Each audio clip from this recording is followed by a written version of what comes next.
Yeah, man. Second 47 of the day.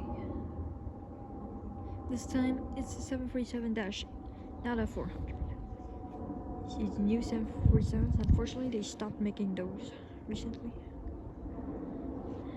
May the Queen of the Skies live long.